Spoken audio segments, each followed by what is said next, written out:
are so happy to see you here tonight. Thank you for coming to celebrate our 2023 Reporting Fellows.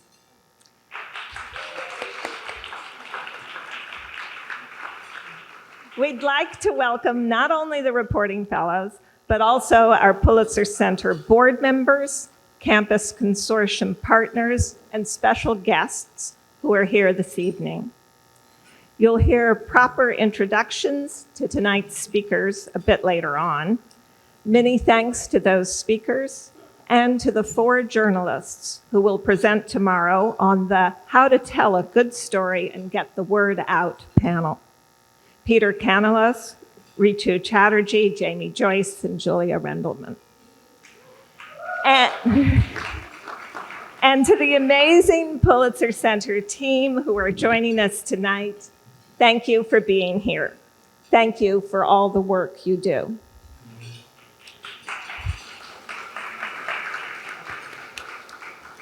This year's 42 fellows come from journalism schools, state universities, liberal arts colleges, community colleges, HBCUs, schools of public health, and a law school.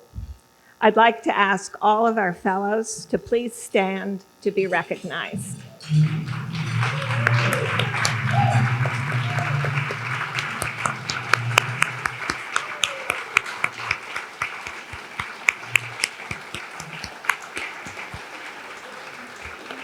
Congratulations. You are reporting on the impact of climate change in Namibia and in Mongolia and in Bangladesh, on healthcare in Sierra Leone, Thailand, Peru, and in the US, and on art, whether it's preserving traditional artistry in India or investigating the diversity of funding for the arts. You've documented the impact of development in the Philippines and Panama. You've examined difficulties faced by migrants in Nepal, those coming from Venezuela, and those on the Mexican border. You've explored issues of identity related to homophobia, transphobia, and gender equality. You've asked important questions along the way on how to build trust, on what gets lost in translation, on how to tell stories with nuance, stories your sources may not want to hear, on the role of artificial intelligence. Is it a tool or a weapon that will turn journalism on its head, leading to a world even more dominated by misinformation? You faced a few challenges, from the long-promised interview that fell through to a cyclone and a subsequent power outage that kept you housebound for days.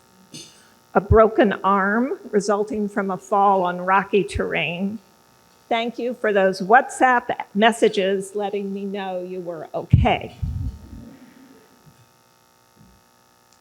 Last Saturday, we woke up to find Israel racked by carnage.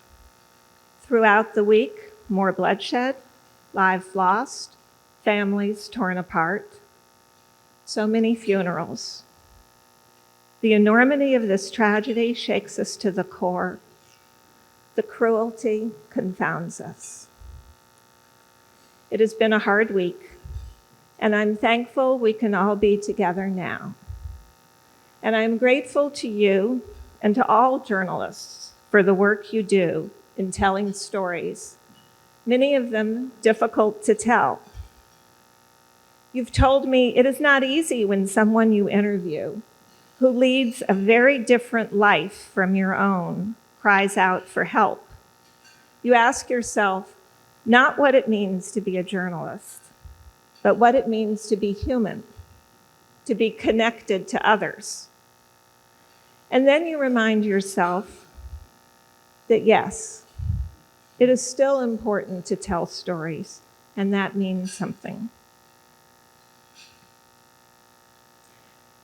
When I was in 10th grade, I had an English teacher named Mrs. Strout, a little stern until she smiled, short brown wavy hair, and always dressed in a suit.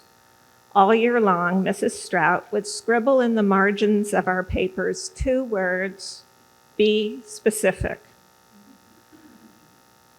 All of you in this room have undoubtedly heard that many times, these 2 words being a cardinal principle of Strunk and White's Elements of Style, Stephen King's On Writing, and Anne Lamott's Bird by Bird. I can still see Mrs. Strout's handwriting, the black ink, those small rounded letters spelling out BESPECIFIC. She taught me a lot. You've already taken that advice to heart.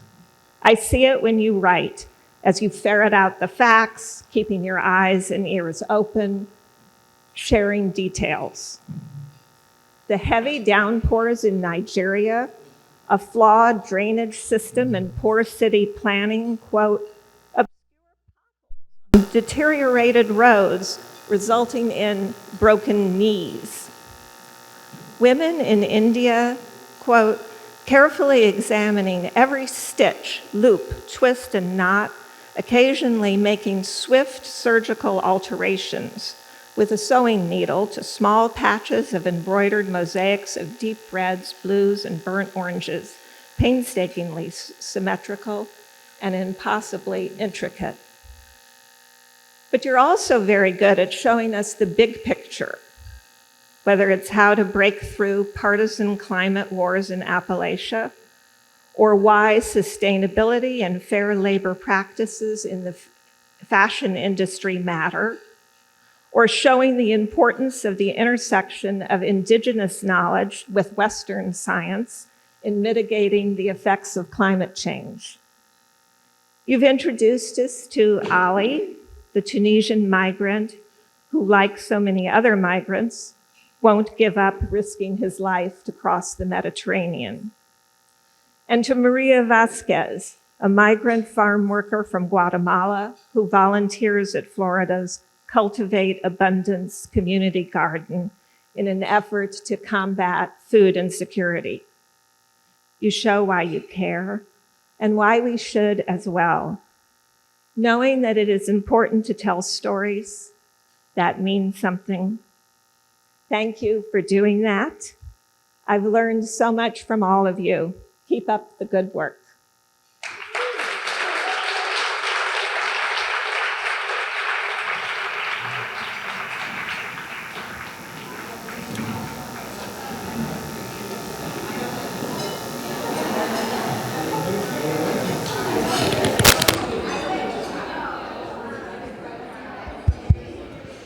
Hello, everyone.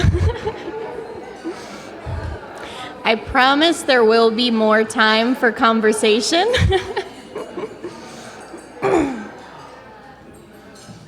We have a few more important people to hear from.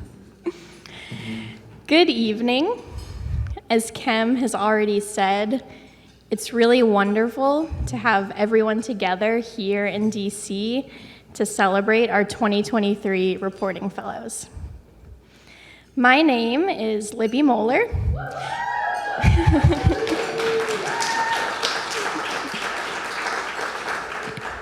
Thank you. And I am the Reporting Fellowship Program Manager here at the Pulitzer Center. The Reporting Fellows in this room probably know me as one of the many people constantly in their email inbox. Ha ha. As my teammates have already expressed, I'm really overjoyed to be here in person with all of you tonight, and I can't wait to tune in for our next 2 days of presentations. I'm also very excited to have the honor to introduce our first featured speaker of the night, someone who was actually in your shoes here not so long ago. In 2018, Jonathan Custodio was our reporting fellow from LaGuardia Community College. His Pulitzer Center supported project brought him to Mexico, where he reported on the identity of Afro-Mexicans and their fight for recognition and visibility. He's been reporting ever since, with internships at Norwood News and the Chronicle of Higher Education, freelance work published in Documented NY and Island and Spice magazine, as well as a fellowship with Politico. Now, Jonathan reports on the Bronx for The City, a nonprofit digital news platform producing high-impact journalism for the people of New York. We are so thrilled to have Jonathan as a member of our Reporting Fellow alum community, and it is my pleasure to welcome him to the podium tonight.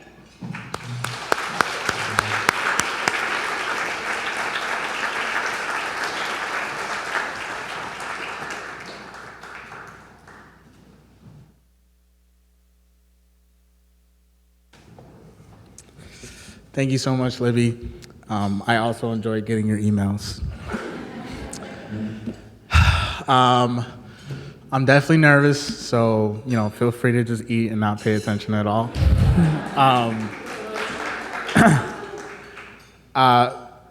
As Libby noted, I'm now a reporter at The City covering the Bronx. But the first thing you should know about me is that I'm from the Bronx, born and raised. Black Dominican American is one of the things that I'm so proud to be, and I bring into my reporting every day, day in and day out. To sort of understand why I got into journalism, I gotta go back maybe like 10 years. So when I was 19, 10 years ago around the same time, I had just gotten kicked out of school. I was going through pretty severe depression, didn't really know where my life was headed at the time, and to be honest, I didn't know if I was gonna be on this earth. I started sort of to try to get back in the swing of things the best way I could. I was doing odd-end jobs, and somehow I didn't even realize it. The jobs that I was drawn to were related to journalism. One of the first jobs I had was in a mailroom at Fox News. Some of those anchors are as crazy as they are on TV. And found my way into retail jobs, doing sales jobs. One of the jobs that kind of was like a crash course for journalism for me was selling makeup in the street.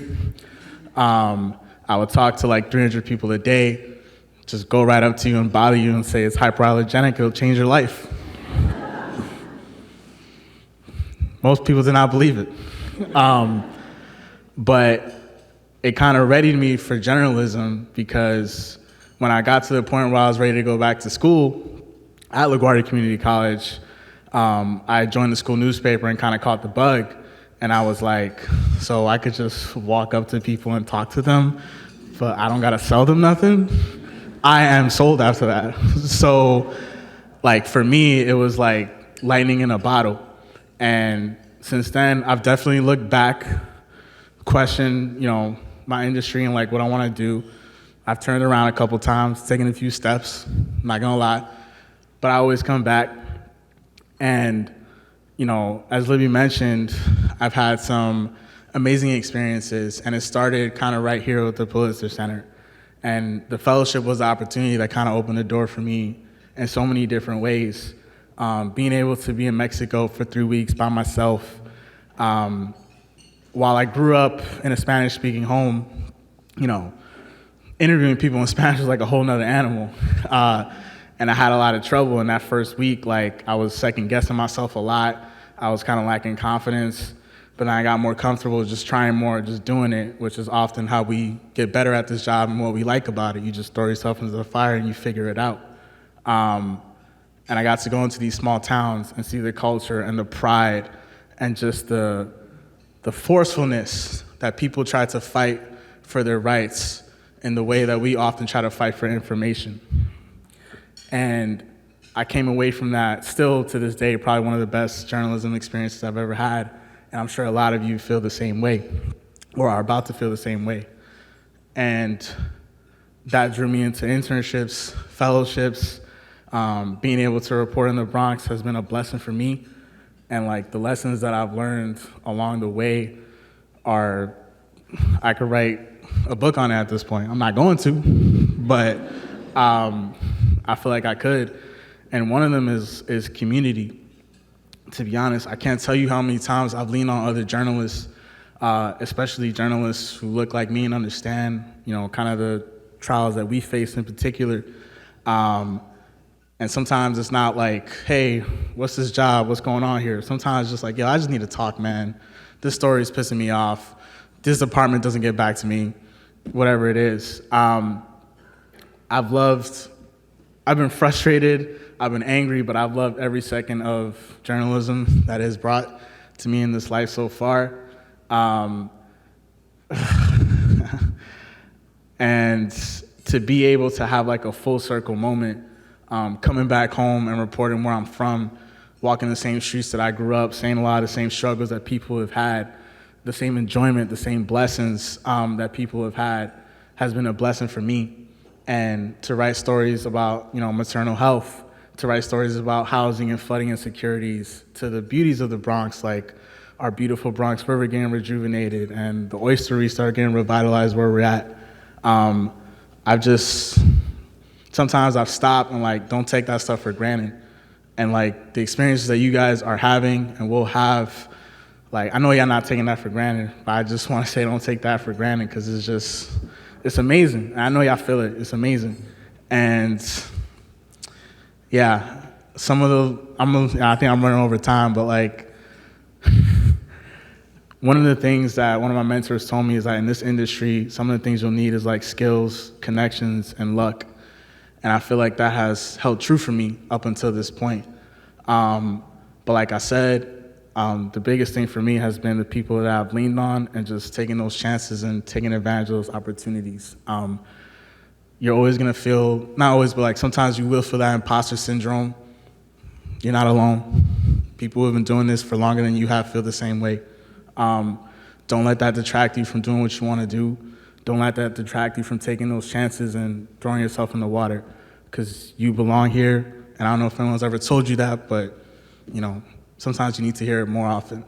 So I haven't read all of your stories. I've been going through some of them, but I'm really proud of every single person in this room and every single fellow in this room who's been putting in the work. And I'm like really thrilled to hear all your presentations. I won't be here for all of them, but to hear more about your work and to see what you guys are gonna do going forward. Thank you so much for hearing what I have to say, and yeah. Thanks.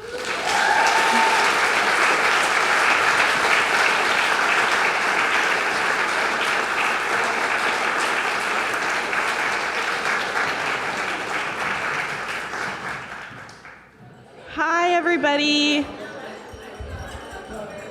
Thank you, Libby. Okay, can you all hear me? Cool, thank you. Okay, so I hope you all are enjoying your dinner. It looks like everybody has their entrees now.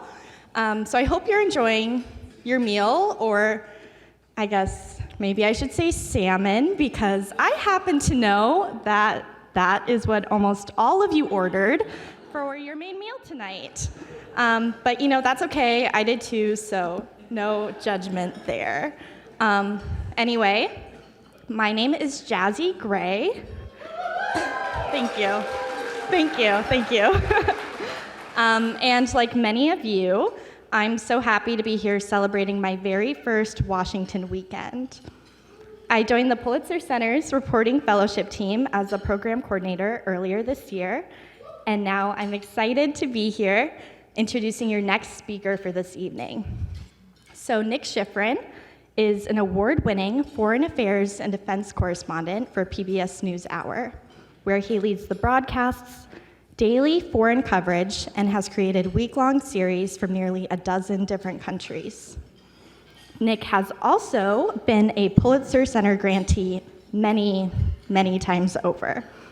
Since completing his first center-supported project in 2016, he's reported on 7 projects from at least 14 different countries. Most recently, his center-supported project on Russia's invasion of Ukraine received the 2023 DuPont Columbia Award for its extensive coverage of the war. And this is just one example of Nick's many award-winning investigations. He's also received a Peabody, the National Press Club's Edwin M. Hood Award for Diplomatic Correspondence, and the Arthur Ross Award for Distinguished Reporting and Analysis of Foreign Affairs. Unfortunately, Nick is not able to speak to us in person since he is now on assignment in Israel.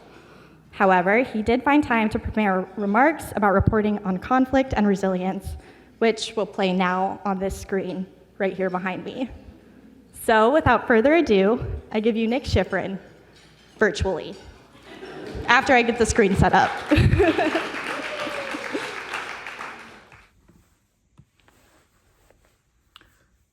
Jazzy, thank you so much, and thank you to everyone in the Pulitzer Center who's there tonight. I am so sorry that I cannot be there with you. I'm in Brussels right now. I leave in a few hours for Israel with Secretary of Defense Lloyd Austin, but I am with you in spirit, and I'm always with what the Pulitzer Center does in spirit. I want to talk a little bit tonight about resilience and conflict reporting and my experience of how the two intertwine. And I want to start by telling a story. Of course, that's what we do, right? So I'll begin in October 2022 in a small city in eastern Ukraine called Balaklia. Ukrainian soldiers had just liberated the city's 25,000 residents from Russian occupation. And in the middle of town stood a Ukrainian police station that the Russians had used as one of their headquarters. We walked inside with Ukrainian police investigators, the equivalent of CSI, and walked into the heart of darkness. The Russians slept in the basement, which on the day we visited was lined with cots and discarded Russian cup of noodles. On the middle floor, Russians detained Ukrainian men in small cells for solitary confinement. Each was 5 feet wide by about 10 feet long. On one of the walls, a Ukrainian prisoner had scratched a line for each day he had spent in detention. There were more than 30 scratches. In another cell, the Ukrainian prisoner had scratched the Lord's Prayer, of course, including the line, "Deliver us from evil." Then we went upstairs. The Russians had commandeered the police commander's offices and turned those offices into torture chambers. The Russians had not cleaned up before they fled. They left behind the wire they used to strangle, the broken off baton they used to beat and sodomize, the electricity source they used to electrocute, the devices of dehumanization. The police then took us to a nearby graveyard. There were dozens of rows of smartly dug graves, each marked with a gravestone or placard depicting the names of the dead and the dates when they were born and when they died. But at the edge of the graveyard, the rows stopped, the gravestones stopped, and neatly dug graves had been replaced with mounds of dirt, sitting side by side. No markings, just an occasional cross above hastily created graves. And under one of the mounds lay a Ukrainian named Maxim Shalikin. A few months before, Russian occupiers had tortured him in that prison, murdered him, and gave his body to his brother to hastily bury. Gravediggers began digging, not a new grave. They began digging Maxim's grave. The police needed to exhume his body in order to find signs of torture, in order to hold Russia accountable for that torture. There were a few journalists there, including myself and my team, and police investigators. And among those watching was a woman, Svetlana, Maxim's mother. She watched the unwatchable. The son she had birthed pulled out of what was supposed to be his final resting place. Police prodded his partially decomposed body. It was awful. The scene, the horror on her face, the stench of exhumation that I can still smell right now. In its dehumanization of its perceived Ukrainian enemies, Russia had stolen the dignity from even the dead. I had to walk away. I sat behind a small shack and I cried. I had witnessed Svetlana watching Maxim's grave, but I had seen my wife over our infant son's grave and our newborn daughter's grave. I had seen my mother over my grave. I can still smell the body. I can still close my eyes and see Svetlana's face. I can still see so many scenes of trauma across half a dozen war zones or natural disasters, from Katrina to Ukraine to Gaza to Pakistan. I can still see so many scenes of loss. Svetlana's trauma is unspeakable. What of the trauma for those who tell her story? The journalist, the translator, the camera person who interrupts one of the single worst moments in her life and asks, "How are you doing? How are you feeling? Tell me about your son. Tell me about your son." The nature of that question, that request, I suppose, is the core of the challenge that confronts journalists who cover trauma. How do we ask that question without exploiting Svetlana? How do we best understand and communicate her story without making her experience the trauma once again? How do we stay resilient while exposing ourselves to this kind of pain? If we are to be resilient, as we share stories of horror, we must believe it is okay to make that request, to ask that question. We must believe that we are not exploiting Svetlana, but instead creating empathy in our audience for her and her family. We must believe by asking Svetlana about her son, he transforms from a statistic into a story, from a number into a person. We must believe that by sharing Svetlana's story, we are recapturing that which the Russians twice stole: her son's dignity, her son's humanity, her son's name. Tell me about your son. To do what we do and remain resilient, we must believe in the catharsis of storytelling, that our own empathy, which allows us to both to tell her story and makes us vulnerable, can also become our shield. The author Leslie Jamison wrote a book of essays called The Empathy Exams. She learned about empathy as a medical actor. She plays sick. Her role, her character, is a 23-year-old female patient who details her seizures to a psychiatry medical student. The patient that Jamison plays does not realize that her seizures began because her brother drowned. She thinks it's unrelated. The students examine Jamison's character, trying to understand the source of her seizures. And afterward, Jamison judges them and gives them report cards whether they, one, voiced empathy. That must be so hard. I can't imagine. And also, whether they unlock the source of her seizures. And to discover that, they must demonstrate an empathy that goes beyond the voicing of a compassion, the exhibiting of compassion. They have to ask the right question. In other words, empathy isn't only about remembering to say, "That's so hard, I can't imagine how difficult." Empathy is figuring out how to shine a light on the trauma so it can be seen in the first place. Empathy is not just about listening, it is asking the questions that need to be listened to. Empathy comes from the Greek, em, into, pathos, feeling. As Jamison puts it, it's a kind of travel into a person's feelings, into a person's pain. Surely that is what we journalists must do to share someone's story. We don't ask the traumatized to relive their trauma. We've been trained not to do that. We invite them to share their trauma with us. We invite them to communicate their fears, their memories, their hopes, the awful moments that have brought us both to that moment that we ask that question. We invite them to tell us their story, to unveil the attributes that make them and us human, that give them dignity and give the victims dignity as well. Tell me about your son.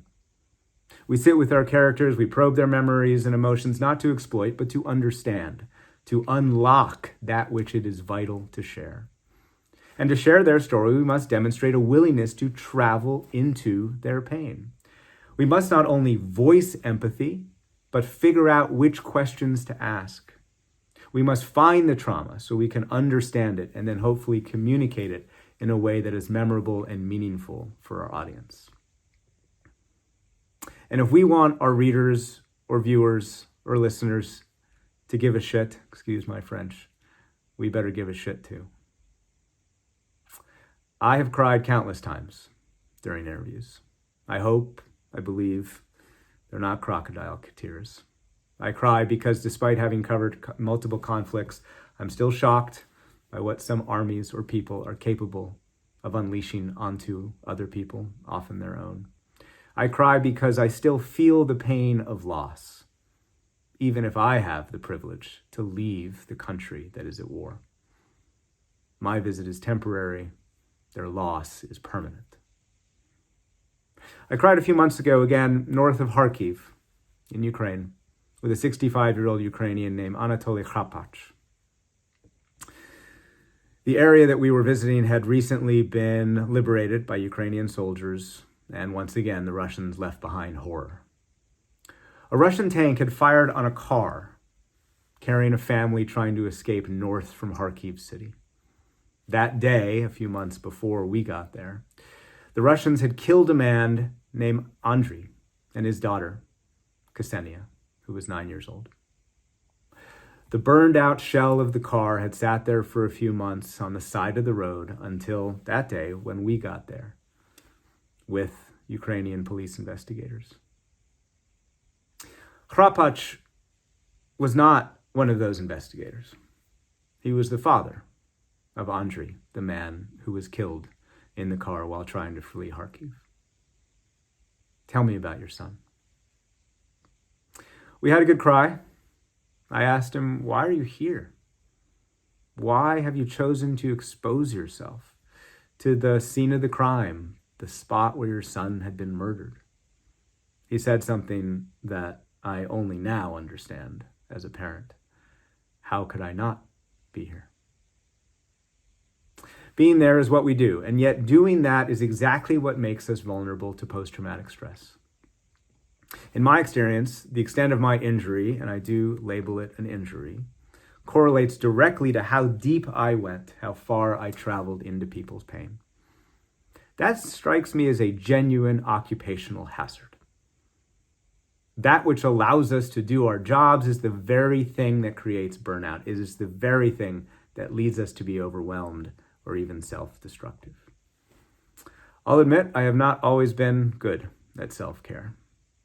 I lived in Afghanistan and Pakistan for 4 years at the beginning of my career as a foreign correspondent, and my embeds with American troops beginning in 2008 were my first exposure to combat, to the threat of injury or death. That is the definition of trauma in this case. I responded by drinking a lot, by partying, by burning the proverbial candle at both ends. And I saw many correspondents do the same. I met amazing people who spun amazing stories, but also told stories of broken marriages, of children who lived far apart, families broken by addictions to adrenaline, the adrenaline combat reporting. I look back and I don't think I ever lost control, but I do acknowledge that I did not confront, did not particularly understand my feelings. I only coped with them as best I could. Over the years, I've tried to cope in different ways, and I understand now that the coping mechanisms are largely divided up into three. One, the self-care that you read about in books, exercise, yoga, Pilates, whatever it is that moves your body, allows you to literally sweat out some of the stress. There are other personal self-care steps, including anything you consider meditative. An old friend of mine at ABC News, Dan Harris, who left ABC after he wrote a book about meditation, points out that meditation is simply the act of being present 100%. He describes you can meditate in the act of opening a doorknob if you are simply able to focus your mind entirely on that moment. Meditation resets the brain. It's good. All resets, all breaks are important, whether they're coffee breaks or breaks from telling the stories, step away from the place you work, the place where you discuss trauma or you experience trauma, step away from combat reporting, step away from the front lines, at least for a while. That's all the self-care mechanisms. There's structural coping, of course, as well. Therapy, collaboration.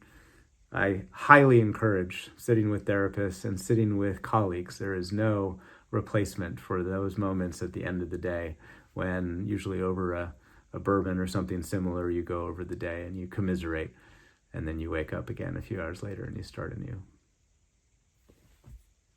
But those personal and structural coping mechanisms, I've come to believe, have not been enough. I believe there's a third form of coping that is the most important, and that is the belief in the importance of our craft, the catharsis of storytelling. And to make this last point, one last story. In 2014, I was live on TV in Gaza, the last time that Israel conducted a ground invasion into Gaza. And the sound of explosions of Israeli airstrikes overwhelmed my voice. I knew they were so loud, viewers could not hear me. And so I said I would wait until the explosions stopped to continue. I stared into the camera, I don't even know, for a few seconds, probably. An eternity in TV time. I remember trying to keep my face neutral, but the anchor's face went white. He apologized to our viewers for, quote, keeping me out there and said I would get to a safe place, as if there is a safe place in war. A few minutes later, my phone buzzed, and it was a text message from my mother. Unfortunately, she had been watching, and she wrote this. She wrote, "You can't go before I do." It took me years to admit I'd been naive in assuming I could become a foreign correspondent, a war correspondent, and not emotionally harm myself or my family. Gaza, Iraq, Afghanistan, Syria, Ukraine, the locations are like merit badges on a reporter's sash. They're also scars, each one, that take a long time to heal, for me and many people around me. During periods of doubt, I have wondered whether my reporting was worth the risks, was worth the costs. I've lost relationships, become disconnected from people I loved, and burdened my nearest and dearest with the anxiety created solely by the choice I have made in what I do for a living. And of course, I've wondered sometimes whether I was motivated by the thrill rather than the substance of the story. But I have come to believe that the same empathy that made me vulnerable has helped steel me. I've come to believe that that empathy has provided me purpose. The act of writing Svetlana's story allows me to process the trauma I've been exposed to.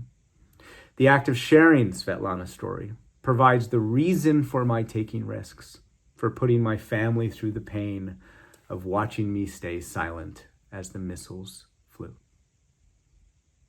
And so too, sharing her story transforms the tale of an individual family into a story that can recapture stolen dignity, in which we can humanize that which has been dehumanized. Tell me about your son. Thank you very much.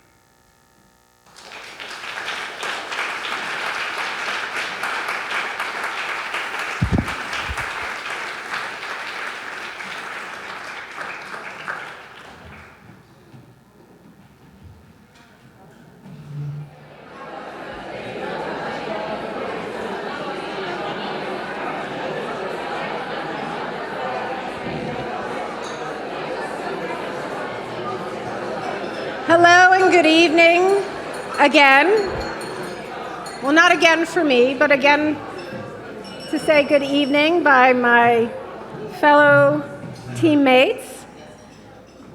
I really hate to interrupt these conversations, so I'll attempt to be brief so you can continue to speak with each other, because it is so wonderful to hear bits of all the conversations going on around this room as we've greeted old friends, and I hope we've made a goodly number of new friends as well this evening and through the weekend.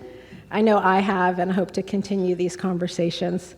And I want to thank all of our fellows. If you have not raised a glass in toast to the fellows, please do so at some point during the evening, because it's really been wonderful. Do it again if you've done it once.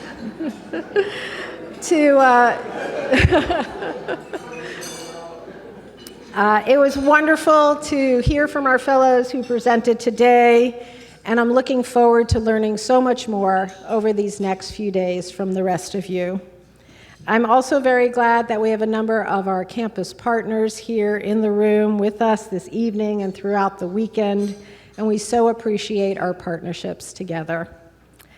Thank you to Jonathan for your inspirational words, and thank you and best of luck as you continue your reporting, and thanks also from afar to Nick for such moving observations and good lessons for us all to take in this evening and going forward. A quick reminder for tomorrow, we'll start early at 9 a.m. We will have coffee as well as breakfast, and then a little while later we'll continue presentations, and we'll just be at the Friends meeting of Washington, which is just down the road, so not too far from the hotel as well. As Kem mentioned, we have a terrific lineup for the first panel, how to tell a good story and get the word out. So thank you to all of our colleagues who will be there in the morning to speak. Then, of course, we'll be hearing from the rest of the reporting fellows. One other reminder, I'm not wearing it at the moment, but if you could please bring your badges so that we'll remind each other of our names tomorrow, so just bring them with you in the morning. While our first day of Washington Weekend 2023 is soon coming to a close this evening, I just wanted to say that I really am looking forward to hearing more, and I hope all of you are as well, and that we can continue building these connections in the days ahead. So for now, just to say, have a great rest of your evening. We're not being kicked out of the room just yet. So continue the conversations that I interrupted, and then we'll see you in the morning. Thank you.